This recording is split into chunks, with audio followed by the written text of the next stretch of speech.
કેમ છો ભાઈઓ બહેનો? સર્વે મજામાં હશો? આપ સર્વની જે કંઈ મહેનત છે એ ધીમે ધીમે પોતાનો રંગ બતાવે છે, અને એ રંગ એટલે જ તમારો આત્મવિશ્વાસ. મિત્રો, આત્મવિશ્વાસ તો જ તમારો ડેવલપ થશે જો તમે દિવસે ને દિવસે સતત પ્રયત્નશીલ રહેશો, મહેનત કરતા રહેશો, રોજ રોજ તમારું વર્ક પૂરી નિષ્ઠાથી કરતા રહેશો, ઈમાનદારીથી, તો આપોઆપ તમારામાં નવી ઉર્જાનો સંચાર થતો રહેશે. તમને મહેનત કરવા માટેની પ્રેરણા મળતી રહેશે અને તમે તમારા લક્ષ્ય તરફ આગળ વધતા રહેશો. મિત્રો, હવે આપણે આપણા લક્ષ્ય એટલે કે ચેપ્ટર તરફ આગળ વધીએ તો છેલ્લે આપણે કલીલનું શુદ્ધિકરણમાં અલ્ટ્રા ફિલ્ટ્રેશન જોયું હતું, એટલે સૂક્ષ્મ ગાળણ. બરાબર. હવે કલીલમય દ્રાવણના ગુણધર્મો, એટલે કોઈ પણ કલીલ હોય એ દ્રાવણને પોતાના ગુણધર્મો હોય. તો અહીંયા શું કહે છે કે ભાઈ, કલીલમય દ્રાવણ દ્વારા દર્શાવાતા જુદા જુદા ગુણધર્મોનું નીચે વર્ણન કરવામાં આવ્યું છે. એટલે કલીલ જે છે એ જુદા જુદા ગુણધર્મો દર્શાવે, જેનું તમને નીચે વર્ણન કર્યું. તો પહેલું છે સંખ્યાત્મક ગુણધર્મો. તો મિત્રો, આવી એક વાત તમારે બીજા ચેપ્ટર એટલે કે દ્રાવણમાં પણ આવી હશે. ત્યાં તમે એને દ્રાવણ સંખ્યાત્મક ગુણધર્મો એવું નામ આપ્યું હતું, પણ આપણે ચોખ્ખી રીતે મગજમાં એટલો ભેદ રાખવો પડે કે એ જે સંખ્યાત્મક ગુણધર્મો હતા એ સાચા દ્રાવણના હતા. અહીંયા આપણા સંખ્યાત્મક ગુણધર્મો છે એ દ્રાવણ માટે જ છે, પણ કયા દ્રાવણ માટે છે? કલીલ દ્રાવણ માટે છે. હવે કલીલ દ્રાવણ શું છે એ આપને ખ્યાલ છે કે આવું કોઈ દ્રાવણ હોય એમાં જે તમારો દ્રાવ્ય પદાર્થ છે એનું કદ થોડુંક મોટું હોય, એટલે કે કણ સ્વરૂપનું હોય. આને કલીલ દ્રાવણ કહેવાય. બરાબર, પણ છે તો દ્રાવણ જ. અને એ તમારો દ્રાવ્ય પદાર્થ છે, એટલે કે તમારી પરિક્ષેપિત કલા છે, એનું કદ કેવડું? તો કે 1 થી 1000 નેનોમીટર જેવડું. આને આપણે કલીલ દ્રાવણ કહીએ છીએ. મિત્રો, હવે દીકરાઓ, આપણે આના સંખ્યાત્મક ગુણધર્મો જોવાના છે. ખૂબ સહેલા છે મિત્રો, એક પછી એક જોતા જઈએ. તો મિત્રો, પહેલાં એવું કીધું છે કે સંખ્યાત્મક ગુણધર્મોની અંદર કલીલમય કણો ખૂબ મોટા સમુચ્ચય હોવાથી, એટલે કોઈ પણ કલીલ કણ હોય એ ઘણા બધા નાના અણુ ભેગા થઈને બને, એટલે ખૂબ મોટો સમુચ્ચય એટલે જથ્થો હોવાથી કલીલમય દ્રાવણમાં કણોની સંખ્યા સાચા દ્રાવણની સરખામણીની દ્રષ્ટિએ ઘણા ઓછા હોય. આ વાત સમજ્યા જેવી છે. માનો કે તમારી પાસે એક સાચું દ્રાવણ છે, બરાબર, અને બીજું છે એ કલીલ દ્રાવણ છે. તો આ બેમાં કણની સંખ્યા કેમાં વધારે છે, સાચા દ્રાવણમાં કે કલીલમાં? તો ચોખ્ખી વાત છે, સાચા દ્રાવણમાં જ કણની સંખ્યા વધારે હોય, કારણ કે આમાં કણની જે સાઇઝ છે, કણનું કદ છે એ ખૂબ નાનું હોય. જ્યારે કલીલમાં શું થાય, આવા નાના નાના ઘણા કણ ભેગા થાય ત્યારે એક કણ બને, બીજું પાછું નાના નાના કણ ભેગા થાય ત્યારે એક બને, પાછું નાના નાના કણ ભેગા થાય ત્યારે એક આખો કણ બને. તો કલીલનો એક કણ છે એમાં આવા નાના નાના ઘણા કણ ભેગા થઈ ગયેલા હોય. એટલે ચોખ્ખી વાત છે કે આમાં જે સમુચ્ચય બને છે કલીલમાં, જથ્થો ભેગા થાય છે, સમૂહમાં ભેગા થઈને એક કણ બનાવે, જ્યારે સાચા દ્રાવણમાં નાનો કણ જ એક કણ તરીકે વર્તતો હોય. તો કણની સંખ્યા કેમાં વધારે હોય? સાચા દ્રાવણમાં, કારણ કે એમાં નાના નાના કણો છે. જ્યારે કલીલમાં કણો મોટા છે, એટલે એ મોટા કણ બને ક્યારે? તો પેલા નાના કણો ભેગા થઈ જાય. તો હવે નાના કણો 10 કણ ભેગા થઈને એક બનાવે તો સંખ્યા ઘટી ના ગઈ? પહેલાં છૂટા હતા ત્યારે 10 હતા, જ્યારે એ સાચા દ્રાવણ તરીકે હતા ત્યારે, પણ એ જ કણ કલીલ તરીકે આવ્યા તો એની સંખ્યા ઘટી ગઈ, કારણ કે એક કણ બનાવવા માટે એ 10 જણાને ભેગું થવું પડ્યું. સમજી ગયા મિત્રો? તો કણની સંખ્યા કેમાં વધારે હોય? સાચા દ્રાવણમાં. એટલે એ લીટી આપણે ફરીથી જોઈએ તો કલિલમય કણો ખૂબ મોટા સમુચ્ચય હોવાથી કલિલમય દ્રાવણમાંના કણોની સંખ્યા સાચા દ્રાવણની સરખામણીની દૃષ્ટિએ ઘણા ઓછા હોય. એટલે ઓછી સંખ્યા કેમાં હોય? કલિલમય દ્રાવણમાં કણોની સંખ્યા ઓછી હોય. કોની સરખામણીએ ઓછી હોય? તો કે સાચા દ્રાવણની સરખામણીએ ઓછી હોય. હવે આપ સમજી ગયા હશો શું કામે કલિલમાં કણની સંખ્યા ઓછી હોય એમ કહું છું. હવે તમે પાછા એમ ના કહેતા કે સાહેબ એમાં 10 ભેગા થઈને એક બને તો એ 10 ના ગણાય? ના જ ગણાય ને દીકરાઓ. હવે એ એક જ ગણાય. એટલે વ્યક્તિગત કણો જે છે એ હવે ભેગા થઈ ગયા તો આમાં 10 જ હોય કલિલમાં. જ્યારે સામે સાચા દ્રાવણમાં એ જ કણનું જો સાચું દ્રાવણ બનાવો તેમાં 100 થઈ જાય, કારણ કે ત્યાં છૂટા પડી જતા હોય. ત્યાં એ સાચા દ્રાવણના કદના બની જતા હોય. તો કણની સંખ્યા કેમાં વધારે થઈ? સાચા દ્રાવણમાં. ઓછી કેમાં થઈ? કલિલમાં. કારણ કે ત્યાં ઘણા બધા ભેગા થયા ને ત્યાં એક બન્યો તો એ ગણતરીમાં એક જ આવે. પછી ભેગા ભલે 1000 થયા હોય, સમજ્યા ને તમે? તો એ 1000 નહીં ગણવાના, એક જ ગણવાનું. એટલે કે કલિલમાં કણની સંખ્યા ઓછી હોય.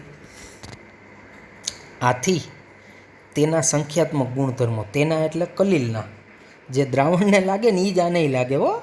ક્યાં? તો કે અભિસરણ દબાણ, બાષ્પ દબાણમાં ઘટાડો, ઠાર બિંદુમાં અવનયન અને ઉત્કલન બિંદુમાં ઉન્નયન. આ 4 યાદ કરો, બીજા ચેપ્ટરમાં આવ્યા હતા. તો એ દ્રાવણને લાગતા હતા, અહીંયા એ કલિલને લાગે. આથી તેના સંખ્યાત્મક ગુણધર્મો એટલે કલિલના સમાન સાંદ્રતા ધરાવતા સાચા દ્રાવણ દ્વારા દર્શાવાતા આ જ ગુણોના મૂલ્ય પ્રમાણમાં ઓછી માત્રામાં હોય. એટલે કોના ઓછા હોય? તો કે કલિલના ઓછા હોય. કોની સાપેક્ષે? તો કે સાચા દ્રાવણની સાપેક્ષે. ભલે બેયની સાંદ્રતા સરખી હોય, કલિલની ને સાચાની, પણ સાચા દ્રાવણના આ બધાય ગુણધર્મોનું મૂલ્ય કલિલ કરતાં વધુ હોય. કારણ કે સંખ્યાત્મક ગુણધર્મ કોને કહેવાય? તો એ આપણે બીજા ચેપ્ટરમાં ભણી ગયા કે જે ગુણધર્મો દ્રાવ્ય કણોની સંખ્યા ઉપર આધાર રાખે. Very good. તો સાચા દ્રાવણમાં દ્રાવ્ય કણોની સંખ્યા વધારે. તો આ 4 જે ગુણધર્મ કાઉન્સમાં આપ્યા છે એનું મૂલ્ય સાચા દ્રાવણમાં વધારે, પણ કલિલમાં દ્રાવ્ય કણોની સંખ્યા ઓછી. તો આ 4 ગુણધર્મનું મૂલ્ય કલિલમાં કેવું? ઓછું. કોની સાપેક્ષે? તો કે સાચા દ્રાવણની સાપેક્ષે કલિલમાં ઓછું. પછી ભલે ને સાચા દ્રાવણ અને કલિલની સાંદ્રતાઓ સમાન હોય, પણ બેયમાં કણની સંખ્યા તો અલગ અલગ હોય ને. કલિલમાં કણ ઓછા હોય તો આ 4 ગુણધર્મો ઓછી માત્રામાં મળે. સાચા દ્રાવણમાં કણ વધારે હોય તો આ 4 ગુણધર્મો વધુ માત્રામાં મળે. ફરી પાછી એ લીટી. તેના સંખ્યાત્મક ગુણધર્મો આ 4 તેના એટલે કલિલના એ સમાન સાંદ્રતા ધરાવતા સાચા દ્રાવણ દ્વારા દર્શાવાતા આ જ ગુણોના મૂલ્યો પ્રમાણમાં ઓછી માત્રામાં હોય. ઓછી માત્રામાં કેના હોય? કલિલના ઓછી માત્રામાં હોય હો મિત્રો, કલિલના. ફરી પાછા કહું, કલિલમય દ્રાવણના ઓછી માત્રામાં હોય. એટલે આ વાક્યને સારી રીતે વાંચજો કે સમાન સાંદ્રતા ધરાવતા સાચા દ્રાવણ દ્વારા દર્શાવાતા આ જ ગુણોના મૂલ્યો પ્રમાણમાં ઓછી માત્રામાં હોય. એટલે ઓછી માત્રા જે છે એ કલિલમાં ઓછી માત્રામાં હોય. બરાબર? ઓકે. અહીંયા આમ સીધી રીતે વાંચશો તો એમ લાગશે કે સાચા દ્રાવણમાં ઓછી માત્રામાં હોય. નહીં, સાચા દ્રાવણ દ્વારા દર્શાવાતા આ જ ગુણોના મૂલ્યો પ્રમાણમાં ઓછી માત્રામાં હોય. કેમાં? તો કે તેના સંખ્યાત્મક એટલે કલિલવાળાના. ઓકે. ત્યારબાદ બીજો ગુણધર્મ આવે છે ટિન્ડલ અસર. હવે આ શું છે? હવે મિત્રો આના માટે પહેલાં હું તમને રફમાં એક વાત કહું. આ એક સાચું દ્રાવણ છે, બરાબર?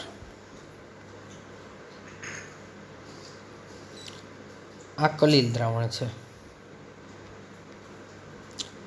હવે આ સાચા દ્રાવણને હું સમાંગ પ્રણાલી કે સમાંગ દ્રાવણ કહી શકું ને, કારણ કે એમાં દ્રાવ્ય અને દ્રાવક બે ભેગા થઈ ગયેલા છે, તમને ખબર જ છે. અને કલિલ છે એ કેવી પ્રણાલી છે? તો આગળ આપ શીખી ગયા વિષમાંગ પ્રણાલી છે. કેવી? વિષમાંગ. તો સમાંગ પ્રણાલી એટલે સાચું દ્રાવણ, વિષમાંગ પ્રણાલી એટલે કલિલ દ્રાવણ. હવે સાચા દ્રાવણમાં તો દ્રાવ્ય જે છે એ દ્રાવક આયરે ભળી જ જાય, એમાં બે હરખા જ થઈ જાય. એટલે એમાં હવે તમને મોટા કદના કણ જોવા નહીં મળે. પણ કલિલ જે છે એમાં તમારી જે પરિક્ષેપિત કલા છે અથવા તો તમારા દ્રાવ્ય પદાર્થ છે એના કણ હજી હશે, એ ઓલા માધ્યમ આયરે પૂરેપૂરા ભળશે નહીં, એટલે તો એને વિષમાંગ કીધું. હવે અહીંયા મિત્રો આ કલિલ દ્રાવણ જે છે ને એ એક પ્રકાશીય ગુણધર્મ ધરાવે.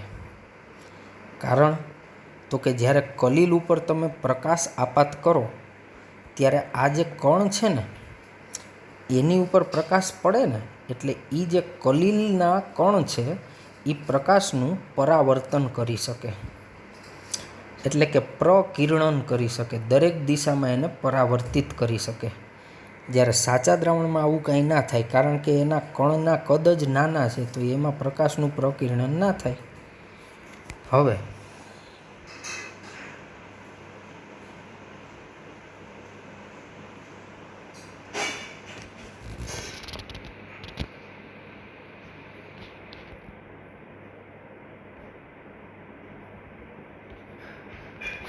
અહીંયા એવું કીધું કે ટિન્ડલ અસર. આ ટિન્ડલ નામના વૈજ્ઞાનિકે આ અસરનો અભ્યાસ કર્યો હતો, એટલે આને ટિન્ડલ અસર કીધી. પણ ખરેખર આ નંબર 2 જે છે ને એ કલિલનો કયો ગુણધર્મ થાય? તો હું અહીંયા લખું છું આપને, એ કલિલનો પ્રકાશીય ગુણધર્મ થશે. કયો ગુણધર્મ થશે દીકરાઓ? પ્રકાશીય. પણ ટિન્ડલ અસર એટલા માટે હેડિંગ આપ્યું કે આ ટિન્ડલ નામના વૈજ્ઞાનિકે આ અસરનો અભ્યાસ કર્યો હતો. હવે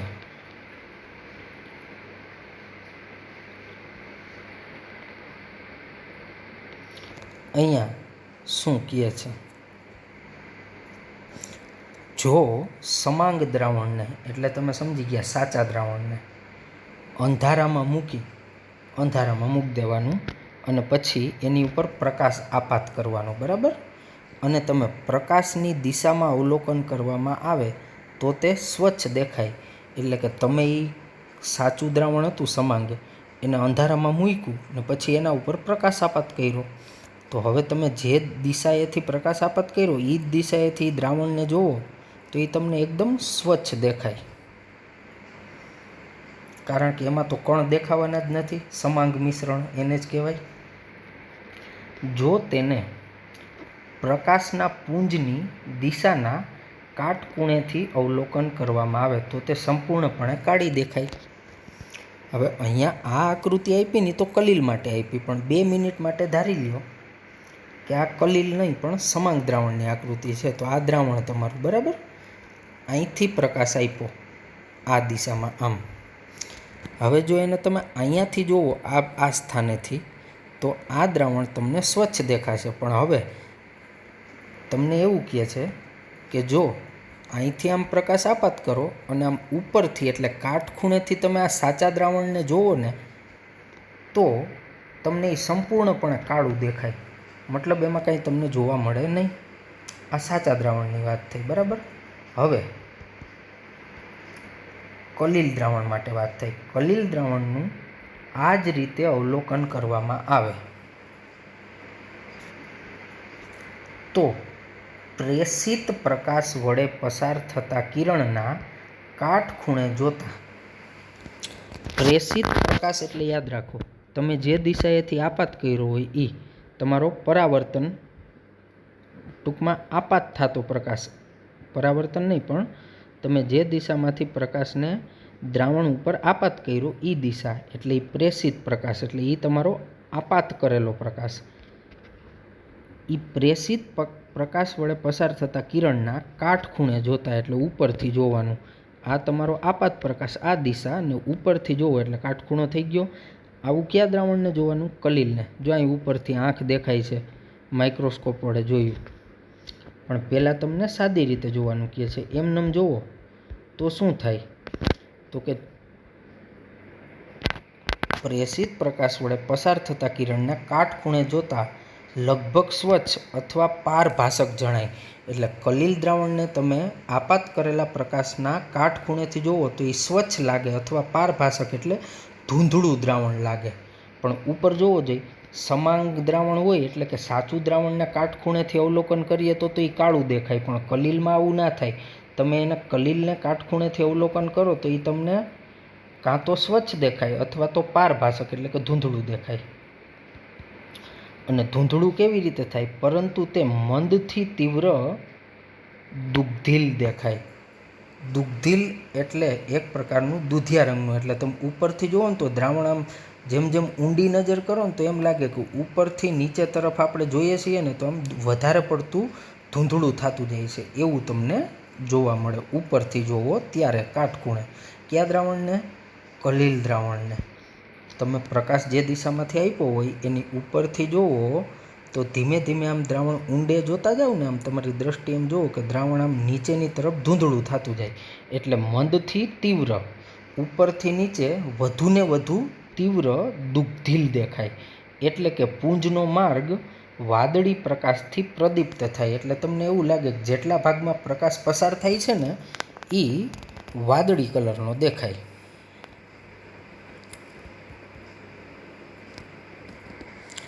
આ અસર સૌ પ્રથમ ફેરાડેએ અને ત્યારબાદ ટિન્ડોલ વડે વિગતવાર અભ્યાસ કરવામાં આવેલ છે અને તેને ટિન્ડલ અસર નામ આપવામાં આવ્યું. ઓકે, પ્રકાશના તે તેજસ્વી શંકુને ટિન્ડોલ શંકુ આકૃતિમાં તમને બતાવ્યું છે કહે છે. એટલે શું, તો કે તમે આમ પ્રકાશ આપાત કરો ને ત્યારે આ જે તમારો પ્રકાશ જે આપાત થાય છે એ પ્રકાશનો માર્ગ તમને વાદળી કલરનો દેખાશે. તમને તમારો પ્રકાશ વાદળી રંગનો દેખાશે. ક્યારે? તો કે જ્યારે કલીલ દ્રાવણ ઉપર આપાત કરશો ત્યારે. ઉપરથી જોશો તો બે અવલોકન થશે, કાં તો એ તમને દ્રાવણ સ્વચ્છ દેખાશે કાં તો પારભાસક. અને એ થોડું થોડું જેમ જેમ ઊંડે જાઓ એમ દુગ્ધિલ થાય. એટલે કે આ જે પ્રકાશનો માર્ગ દેખાય છે એ તમને વાદળી પ્રકાશથી પ્રદીપ્ત થાય એટલે ઝળહળે. અને આ જે શંકુ આકારનો જે પ્રકાશનો માર્ગ બન્યો આવો શંકુ આકારનો, એને ટિન્ડલ શંકુ કે ટિન્ડોલ શંકુ કહેવાય. ને આ જે અસર છે ને એને ટિન્ડોલ અસર નામ આપવામાં આવ્યું. રેડી? હવે પ્રશ્ન થાય કે સાહેબ આ કલીલ દ્રાવણમાં પ્રકાશ આપાત કર્યો તો આ માર્ગ જે પ્રકાશનો વાદળી શું કામે દેખાણો, ત્યાં વાદળી કલર શું કામે આવ્યો?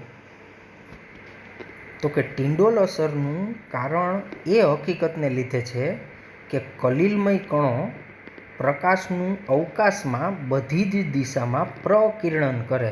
એટલે કે પ્રકાશને બધી દિશામાં વિખેરી નાખે, બધી દિશામાં પરાવર્તન કરે. કોણ? કલીલના કણ. સાચા દ્રાવણમાં આવું નહીં થાય કારણ કે એમાં કણ ખૂબ નાના આવી છે. બરાબર?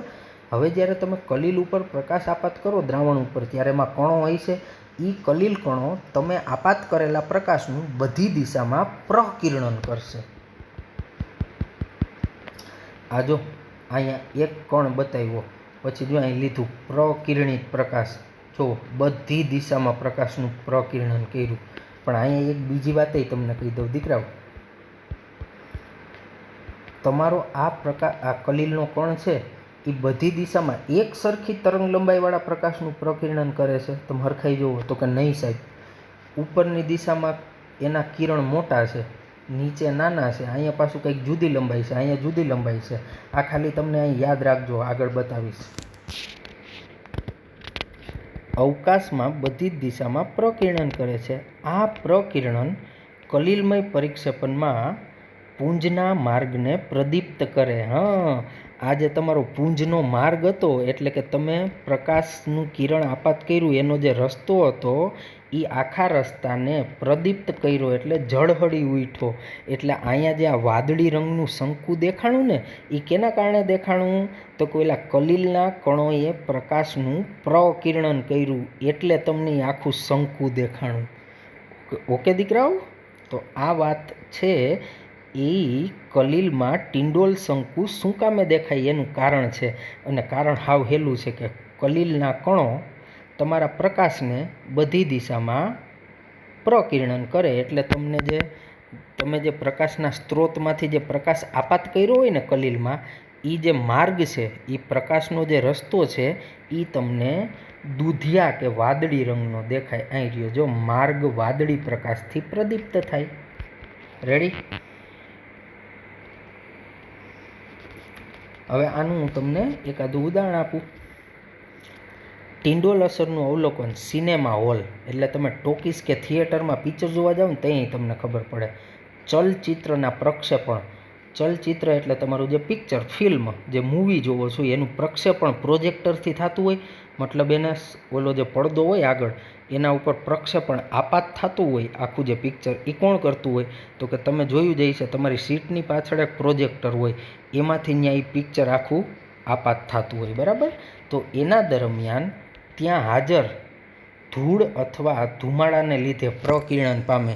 એટલે તમે આપને ટેવ હોય, ઘણા બધાએ જોયું જ હોય, આમ પાછળ વળીને તમે જુઓ ને તો જે પ્રોજેક્ટરમાંથી જ્યાંથી એ તમારું પિક્ચરનું પડદા ઉપર આપાત થતું હોય તો ત્યાં તમને ઝીણા ઝીણા કણો ઉડતા દેખાશે.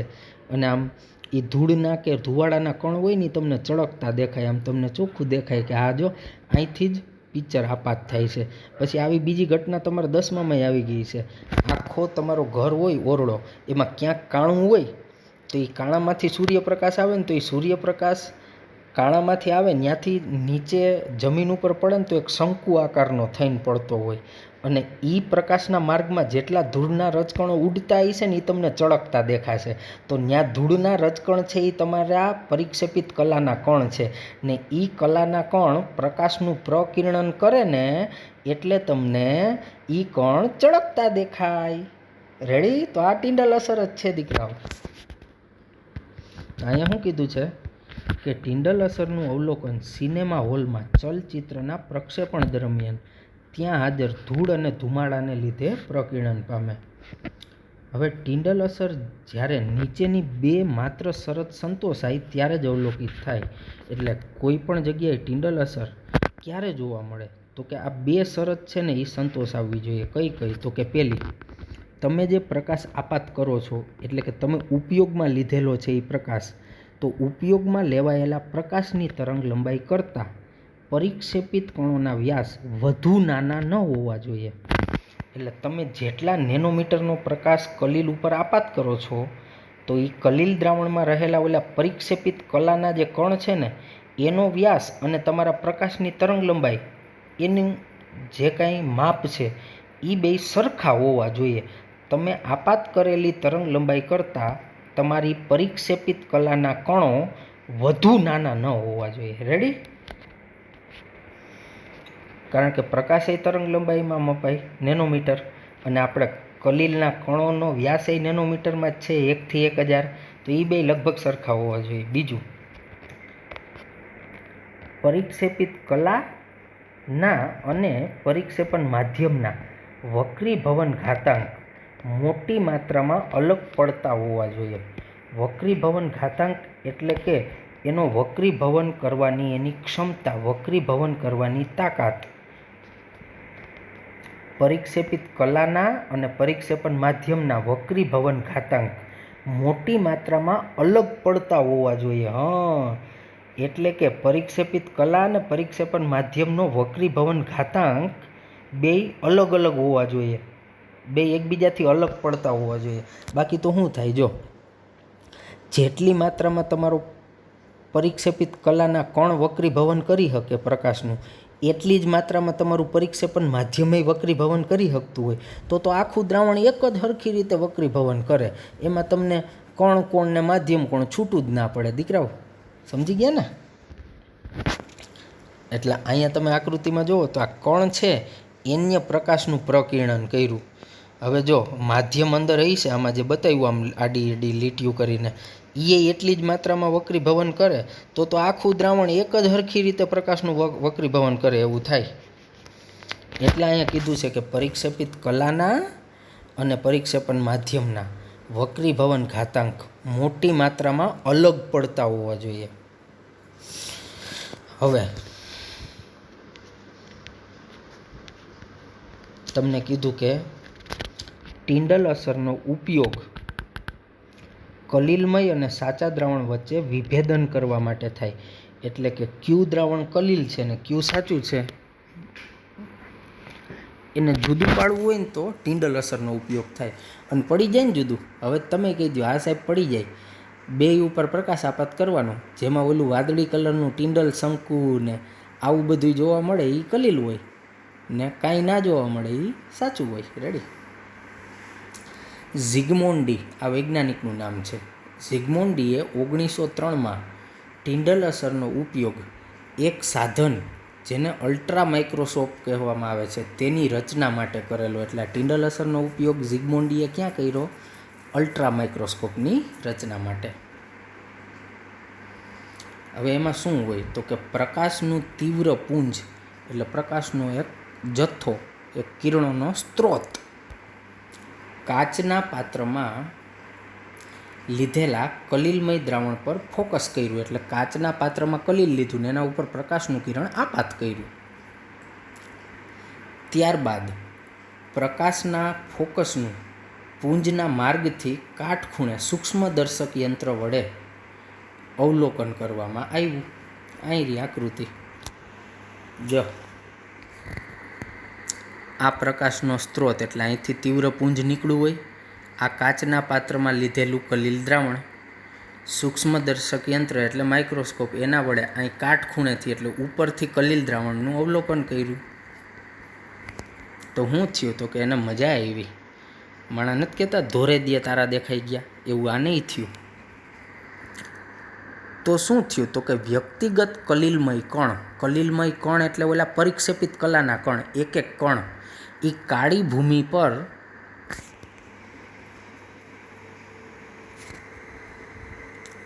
ભૂમિ પર તેજસ્વી તારા જેવા દેખાયા. વાહ! એટલે ઉપરથી માઇક્રોસ્કોપ વડે હવે જોયું ને તો જે ઓલા કલીલમય કણ હતા, પરિક્ષેપિત કલાના કણ હતા, એ તારાની જેમ ચમકા ને માધ્યમ આખું કેવું થઈ ગયું? કાળું. કારણ કે માધ્યમમાં તો કાંઈ પ્રકિરણન થયું ના હોય પ્રકાશનું, એ તો સાચા દ્રાવણ જેવું જ રહ્યું હોય. એટલે જો અહીંયા શરૂઆતમાં જ કીધું કે ગયું ભાઈ તો કે સમાંગ દ્રાવણ એને કાટખૂણેથી અવલોકન કરવામાં આવે તે સંપૂર્ણપણે કાળું દેખાય. સાચું ને? તો અહીંયા પણ એમ થયું, કલીલમય દ્રાવણને કાટખૂણેથી અવલોકન કર્યું તો જે ઓલા પરિક્ષેપિત કલાના કણ હતા એ તારાની જેમ ચમકા, પણ માધ્યમ તો કાળું જ રહે ને, કારણ કે એને કાંઈ પ્રકિરણન ના કર્યું હોય. અહીંયા હું એમ કહેવા માગું કે સાચું દ્રાવણ કાળું રહ્યું. શું કામે કાળું રહ્યું હતું ભાઈ? સાચું દ્રાવણ કાળું શું કામ દેખાણું હતું? તો કે સાહેબ એમાં પ્રકાશનું પ્રકિરણન થયું જ નહોતું. તો અહીંયા પણ માધ્યમ દ્વારા તો ના જ થાય. એટલે તો અહીંયા દીકરાઓ બીજી શરત એમ કહે છે કે પરિક્ષેપિત કલાના અને માધ્યમના વક્રીભવન ઘાતાંક મોટી માત્રામાં અલગ પડતા હોવા જોઈએ. હવે તમે સમજી ગયા હશો શું કામ અલગ પડવા જોઈએ. જો અહીંયા કલા અને માધ્યમ બેયનો ઘાતાંક સરખો હોય તો કલાએ પ્રકિરણન કરે ને માધ્યમે પ્રકિરણન કરે. તો આ ઝિગમોન્ડીએ ઉપરથી જોયું હોય તો આખું દ્રાવણ તારો જ દેખાય, પણ આવું ના થાય. તેજસ્વી તારા જેવા દેખાયા. હવે અલ્ટ્રા માઇક્રોસ્કોપ ખરેખર કલીલમય કણોને દ્રશ્યમાન કરતા નથી. હા, તો આ ઝિગમોન્ડીએ જે ઉપરથી જોયું એ હું એને કલીલમય કણ દેખાણા હતા? નહીં. પ્રકાશ આપવાનું બંધ કરી દે તો અને પછી અલ્ટ્રા માઇક્રોસ્કોપથી જોવે તો કંઈ કણ ના દેખાય. તો તમે આગળ એમ કહો તો સાહેબ તારા તો કણ તો હતા. સાચું દીકરાઓ, તમારી વાત સાચી જ છે. એ તારા દેખાણા એ કણ જ હતા, પણ ખરેખર ઝિગમોન્ડીએ ઉપરથી જે જોયું ને કણ નહોતા દેખાણા. એ કણ ક્યારે દેખાણા તો કે જ્યારે કણે પ્રકાશનું પ્રકિરણન કર્યું ત્યારે દેખાણા ચળહળતા તારા. તો મિત્રો આગળ વાંચો. પરંતુ તેમના વડે પ્રકિરણન થયેલ પ્રકાશનું અવલોકન કરીએ છીએ. Very good. એટલે કે તમે ભલે કણ જ છે પણ કણ દેખાણા કહીએ તો કે કણે પ્રકાશનું પ્રકિરણન કર્યું ને તો એ તારા જેવા દેખાણા. તો ખરેખર તો જે અલ્ટ્રા માઇક્રોસ્કોપ દ્વારા ખરેખર તમે કલીલમય કણોને દ્રશ્યમાન કરતા નથી, જોતા નથી, પરંતુ તેમના વડે એટલે કલીલમય કણ વડે પ્રકિરણન થયેલ પ્રકાશનું અવલોકન કરીએ છીએ. Very good. અંધારું હોય તો ઘરમાં તમને લેમ્પ દેખાય? તો કે નહીં. હવે લેમ્પ ચાલુ કરો તો તમે લેમ્પને જોવો છો કે એમાંથી પ્રકાશ નીકળો એટલે તમને દેખાણો? સમજી ગયા ને કે સાહેબ લેમ્પ અમને તો દેખાણો જો એમાંથી પ્રકાશ નીકળો, ના નીકળો હોત તો લેમ્પ કાંઈ ના દેખાય. સમજી ગયા? એટલે આમાં વાસ્તવમાં પ્રકિરણન ભલે કણોએ જ કર્યું, પણ અલ્ટ્રા માઇક્રોસ્કોપ ખરેખર કલિલમય કણોને દ્રશ્યમાન કરતા નથી, પરંતુ એના વડે પ્રકિરણન થયેલ પ્રકાશનું અવલોકન કરીએ છીએ. આમ તમને અલ્ટ્રા માઇક્રોસ્કોપ વડે કલિલમય કણોના માપ એટલે કે એનું કદ અને આકાર વિશે કોઈ માહિતી ના મળે એ ચોખ્ખી વાત, કારણ કે તમે કણ તો જોતા જ નથી.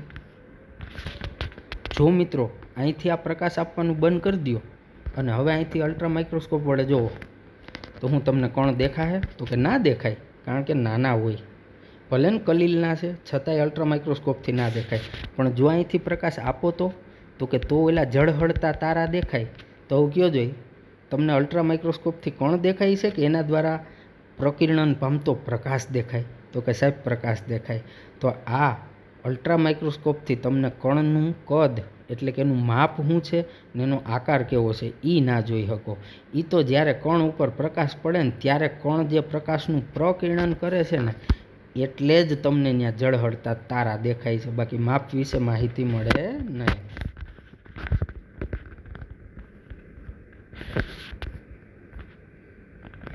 હવે રંગ.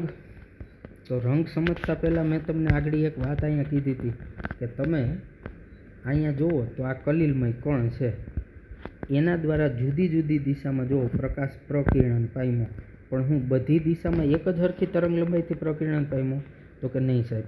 તો આનો મતલબ એમ થાય કે પ્રકાશની પ્રકિરણન પામેલી તરંગ લંબાઈ બદલે તો તમે આ બાજુથી એ કણને જુઓ તો કંઈક રંગ જુદો જોવા મળે, અહીંથી જુઓ તો એ જુદો જોવા મળે. ચોખ્ખી વાત છે ને, કારણ કે દરેક દિશાએ જુદી જુદી તરંગ લંબાઈનું એ પ્રકિરણન કરે છે તમારો કલિલમય કણ. અહીંયા કહેશે કલિલમય દ્રાવણનો રંગ પરિક્ષેપિત કણોથી પ્રકિરણન પામેલા પ્રકાશની તરંગ લંબાઈ ઉપર આધાર રાખે. કોણ? દ્રાવણનો રંગ. હવે પ્રકાશની તરંગ લંબાઈ પાછી કેના ઉપર આધાર રાખે? તો કે કણોના માપ ઉપર એટલે કે કદ ઉપર અને સ્વભાવ ઉપર આધાર રાખે. બીજું, કલિલમય કણોના રંગ વળી અવલોકનકાર કઈ રીતે પ્રકાશ મેળવે છે તેના પ્રમાણે બદલાય. હા, એટલે તમે કેવો પ્રકાશ આપાત કરો છો એ પ્રમાણે એના રંગ પાછા બદલાય, કઈ દિશાએથી આપાત કરો છો. ઉદાહરણ તરીકે દૂધ અને પાણીનું મિશ્રણ.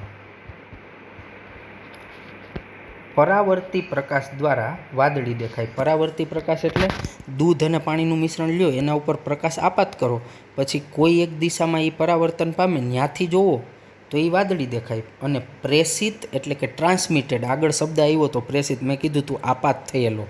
આપાત પ્રકાશથી જોતા લાલ રંગનું દેખાય, એટલે જે દિશામાંથી પ્રકાશ આપ્યો હોય એ જ દિશામાંથી તમે એ દ્રાવણને જુઓ તો લાલ દેખાશે, કારણ કે એ દિશામાં અહીંયા કણ હશે તો એ દિશામાં એને જુદી તરંગ લંબાઈ આપાત કરી છે, બીજી દિશામાં કંઈક જુદી કરી છે. પછી ઝીણા ગોલ્ડ સોલની રંગ લાલ હોય. ઝીણો ગોલ્ડ સોલ એટલે ઝીણો ગોલ્ડ એટલે સોનું, એનો સોલ એટલે એનું સોનાનું કલિલ દ્રાવણ, એનો રંગ લાલ હોય.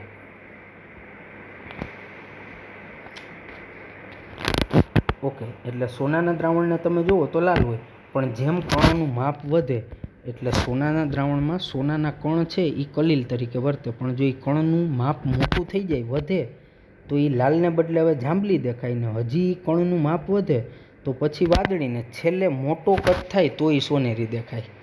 તો સોનાના ઝીણા કણ હોય એકદમ ઝીણા તો એ લાલ રંગનું હોય, પણ જેમ જેમ કણ જે છે કલિલ કણ એ મોટો થાય તો જાંબલી, પછી વાદળીને છેલ્લે સોનેરી દેખાય.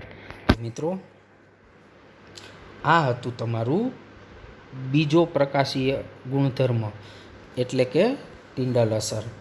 ટોટલ આપણે 2 કલિલના ગુણધર્મો ભણ્યા.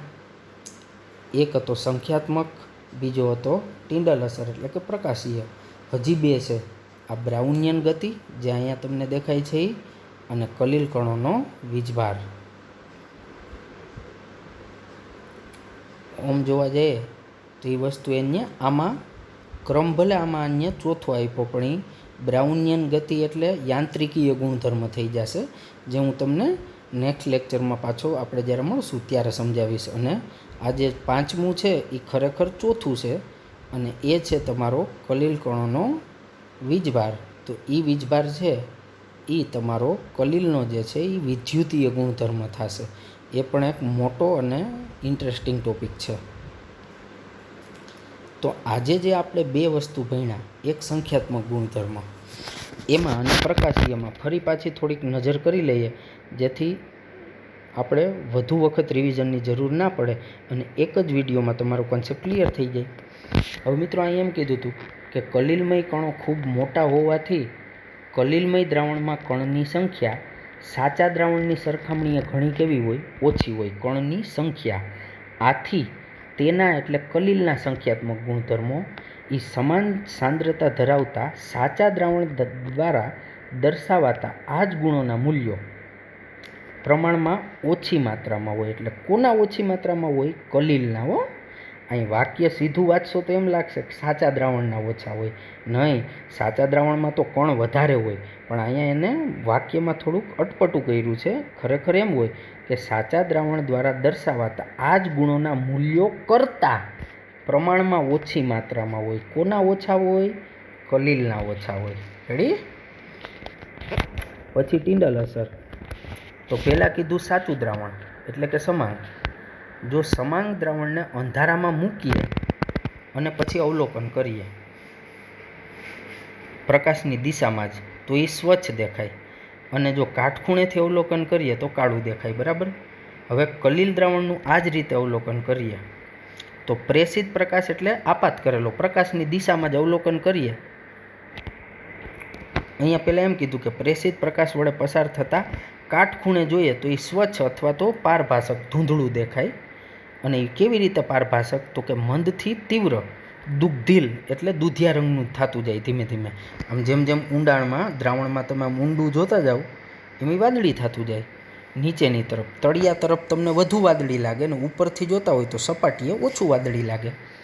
એટલે કે પુંજનો માર્ગ એટલે તમારો જે પ્રકાશ છે એનો માર્ગ વાદળી પ્રકાશથી પ્રદીપ્ત થાય.